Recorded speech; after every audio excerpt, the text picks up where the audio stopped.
All right. Hello, YouTube. This is Brandon here with Corbin Diaz. And he went and topped, what was it, 15th place at the Utah Regionals? Yeah, so out of an event where they're cut off at top 16, I piloted my deck to the top. Not the very top, but still, regardless of what people think, I felt adamantly that my deck here that I made is the one to shake up the meta. So, All right, so what'd you pilot? Valkyries. So this is my Valkyrie deck. So pretty much it's the element of surprise here. It's rogue, something that people weren't expecting. There's a lot of elements of this deck people were just like, what on how to deal with. But I'm gonna go ahead and let you know what's in the deck, and then we can tell you how it went. So I'm first gonna go start off with the monsters. I'm just gonna put this aside here and let you know of just pretty much what these cards do. So this is the rota of the deck. This is Valkyrie Jitta, so pretty much shoot anything that nets you more cards you want to add. So this also has a neat effect of allowing you to manipulate its attack by how many banished cards your opponent has, but it comes more often than not for that damage. But the next card we have is one of the best cards of the deck, which is Valkyrie Zexta. So this card, upon special summon, lets you get any Valkyrie monster from your deck. So this one can get you out Valkyrie Jitta, and then Valkyrie Jitta lets you add, etc., so on and so forth. So 1-for-1 is a really good card in this, as well as using this, to get off of Jitta, etc., etc. So the next one is Valkyrie Fiota. I run 3 of this. Valkyrie Fiota is the Mystic Tomato of the deck, as well as it nets you any normal spell or trap card, which is really powerful, because it lets you do something upon milling and adding, or excavating, etc. But it came up a lot in being able to push for more of those. Just extending out with getting more of your Valkyries out of the deck. Then I have 2 of this. Valkyrie's Vita. Valkyrie's Vita is the Dark Destroyer of the deck. Upon summoning of it, it destroys any opponent's monster it targets, though. So it came up a lot as well, and has a neat effect where it lets you add a continuous spell from your grave to hand if you do battle with it. So that came up as a little bit too. And then I have the one-ofs of the deck, Valkyrie Fünfte. Valkyrie Fünfte is pretty much the foolish burial goods of the deck, and it also helps in attack and defense modifying, just pretty much allowing you to send anything that's partially decent to the grave, that has like a graveyard effect with a spell or trap, or just being able to have those the power boost, because that comes up more often than not. Valkyrie Erste. Valkyrie Erste is like a Call by the Grave or DD Crow. It banishes one of your opponent's monsters, and then also its attack becomes what it banished. On top of that, it lets you add your quick play that you need in the grave if it's summoned with a spell effect. So that's pretty good. And then you have Valkyrie Erda, which it helps out the deck a lot. Valkyrie Erda pretty much makes it so all your opponent's monsters lose 1,000 attack, and then anything that's destroyed by battle or by card effect that your opponent controls is banished instead. So it actually, it does a lot of shaving of your opponent's resources, more than they think. And then the last one is Valkyrie Brunhilde. Valkyrie Brunhilde her attack gets boosted by the amount of monsters opponent controls. This didn't really come up as much as it possibly should, but it also has this protection effect based upon reducing the defense of her. It's like Wuboku. So then quickly onto the spells here. So we got pretty much the trump card. You got Rite of the Valkyries. This lets you get all your Valkyries out from your hand, as long as they have different names.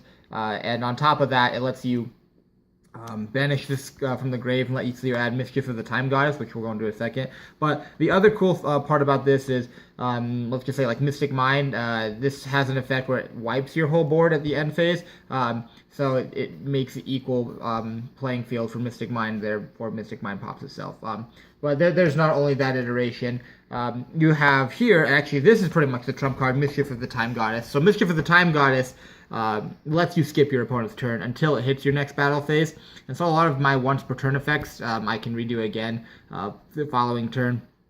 On top of that, This was something a lot of people were just very confused on. They didn't like their turns getting skipped. And they were just totally. They didn't see this coming.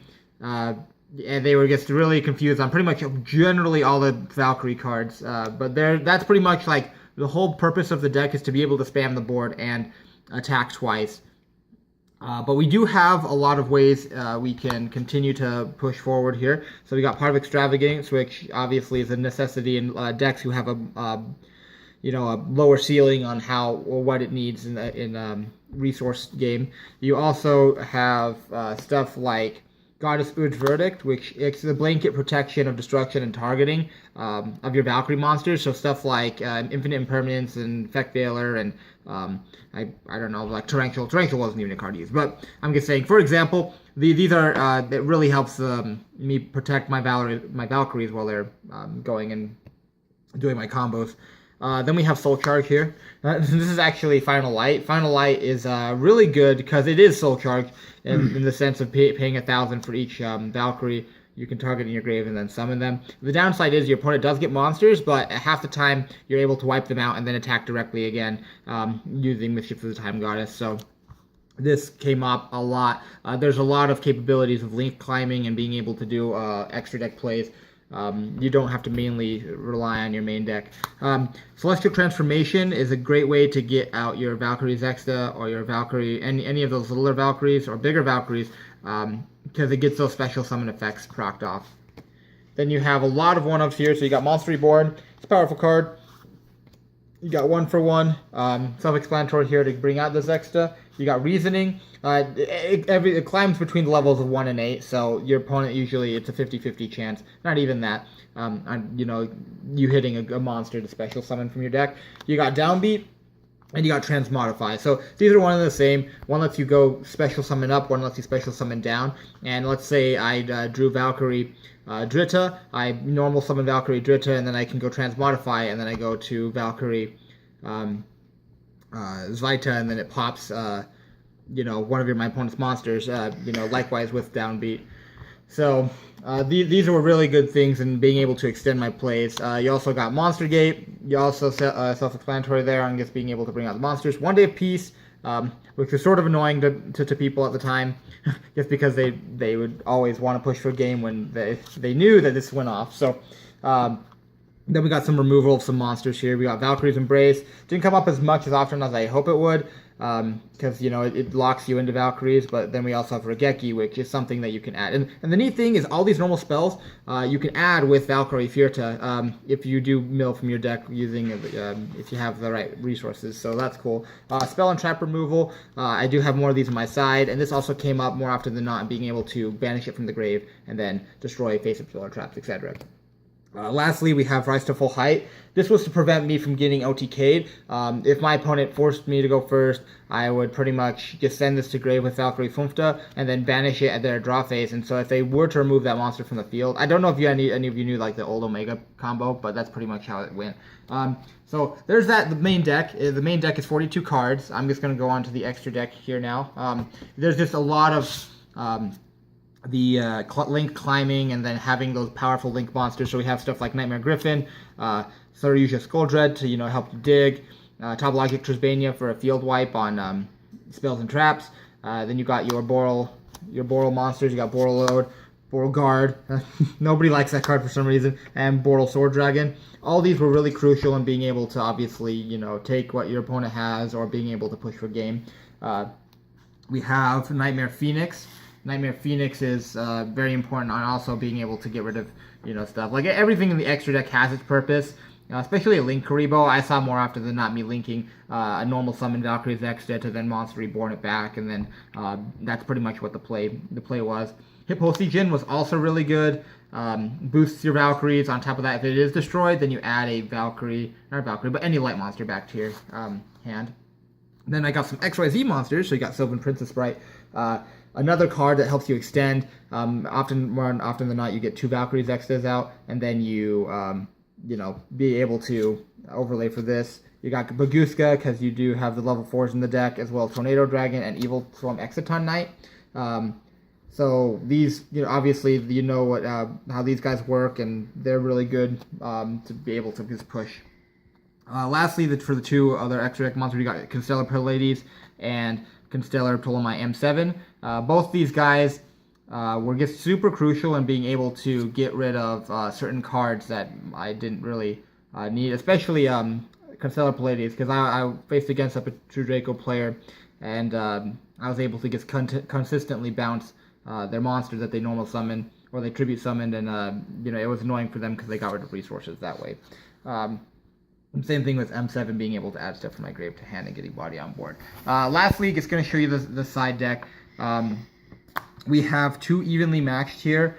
3 was a little bit overkill, plus I have a really tight extra deck on being able to, get rid of stuff. But this isn't the main purpose of the deck. Like, obviously, if I do run into Mystic Mind or True Draco, you want to be able to get rid of their board. So, just hoping on being able to get that. 1 Infinite Impermanence. Mainly because I only had one at that time, and this is pretty much for interrupting combos as we use it for, and then as well as like hitting Thunder Dragon Colossus, because those are annoying because it not being able to add hurts. Then I had 2 Red Reboot. Unfortunately, so this third one is supposed to be omitted, but the 2 Red Reboot at the time, I actually burning it at 3 is actually really more beneficial because you just want to be able to make it through your plays. It doesn't matter if you lose life points because you're going to be OTKing your opponent. Likewise with this card, Hey Trunade. So in conjunction with Red Reboot and Hey Trunade, so let's say you do have you reboot and you negate one of something like a Floodgate that they pull off, and then they set another one from their deck. You can continue your plays, and then with Fierta you can add a normal spell. So I would usually add Hey Trunade to bounce their whole back row. So by the time I hit my next turn, or next battle phase, it was all in their hand and not on the field for them to activate again. So this was really, really powerful in that regard, because I have this. On top of that, we have these specifically for the Salamangreat and for the Orcus matchup, because they do have their 3, usually back row. It consists of maybe a Call by the Grave, and then a Fog Blade, and a Crescendo of some sorts. And half the time they don't care if they get their cards back to the hand because they think they're going to survive a turn, but that's not the case in this. Funny attack, Prohibition. Since it is a continuous spell, I could add it from my grave to hand with Valkyrie's Vita. And then I call, I Mystic Mind player, I call this against a Mystic Mind player, and he was pretty much done for at that point, because he was locked into the one Mystic Mind he activated from Metaverse, and I got rid of it using Galaxy Cyclone for my grave, so he couldn't really do anything else, and I just OTK'd him. For the monsters, I have 1 Ghost Sister and Spooky Dogwood, 1 Fantastical Dragon Phantasme, 2 Lava Golem, 1 Gamma Seal, the Sea Turtle Kaiju, and 1 Dino Wrestler Prankatops. A lot of these guys are once per turn, and obviously some of them are just expensive, so I just the benefit of being able to just shrink down and hope for the best. More often than not, I did get stuff off like this, or this, like, because I usually would slide these in for like, build 5 negate boards and Lava Golem then, or Gamma Seal them, or like Thunder Dragon boards. And then this obviously for the True Draco and Mystic Mind to be able to pop their stuff. So besides all this, everything just came together, and I was able to get the win, or get 15th place. I did face, I faced Sky Striker, I faced True Draco, Mystic Mind, I faced a Orcus Zombie player in the very beginning. All those people, they did well up against me, but at the same time I did have the advantage of surprise. But in all honesty, this deck has a lot of good elements that do prevent my opponent, or the current meta, from being able to combat what Valkyries have. So I'm just really happy I was able to do it, and for all the people that supported me. And thank you guys again, and I will see you guys at Nationals. Thank you. See you later, guys. See you.